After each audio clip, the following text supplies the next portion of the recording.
ne dort jamais avec la porte entrouverte. Ces histoires d'horreur venues de TikTok américains sont trop fortes pour que je les garde pour moi, alors je vous les partage. Une américaine raconte que ça lui est arrivé quand elle est encore adolescente et qu'elle vivait avec sa mère. La maison où elle habitait était déjà extrêmement ancienne. Elle avait déjà ressenti plusieurs choses étranges dans cette maison, mais jamais rien de visible, jamais rien de concret, jamais directement devant elle. Jusqu'au jour où tout a changé.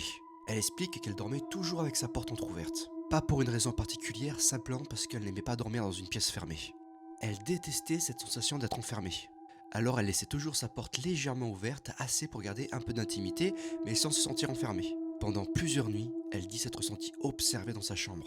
Elle essayait d'ignorer cette sensation, de se convaincre que ce n'était rien, mais soir après soir, elle sentait comme une présence, surtout venant de la porte, comme si quelqu'un la regardait dormir. Puis une nuit, ce n'était plus juste une impression. Elle s'est réveillée en pleine nuit avec cette sensation, mais beaucoup plus forte. Vous savez, ce sentiment viscéral quand on sait que quelqu'un nous fixe. C'était exactement ça, et ça venait directement de la porte. D'habitude, quand elle se tournait pour vérifier, il n'y avait jamais rien. Mais cette nuit-là, il y avait quelque chose, genre un regard, deux yeux jaunes qui la fixaient à travers l'entrebâillement. Et pas seulement les yeux, des doigts sont apparus dans la fente, agrippant la porte, comme s'ils voulaient l'ouvrir un peu plus pour entrer. Elle décrit cette silhouette qui la fixait de la porte, ses yeux brillants plantés dans les siens, ses longs doigts en griffes pointues serrant la porte, prêts à pousser et à pénétrer dans sa chambre.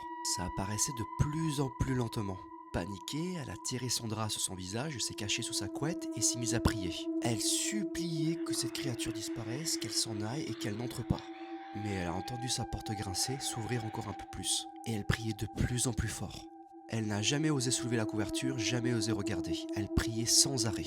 Et puis, à un moment, elle s'est tout simplement évanouie de peur, blottie sous son drap. Le lendemain matin, elle s'est réveillée exactement dans la même position, toujours cachée sous la couette. Quand elle a osé sortir la tête, il faisait déjà jour.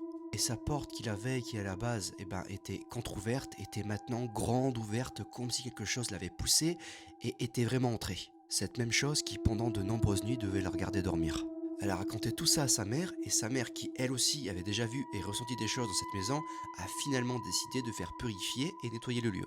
Après ce rituel, la jeune fille dit qu'elle a enfin pu vivre plus sereinement là-bas. Mais au fond d'elle, elle a toujours gardé cette peur qu'un jour, que ça recommence. Finalement, à 18 ans, elle a quitté la maison, mais sa mère, elle, y vit encore aujourd'hui.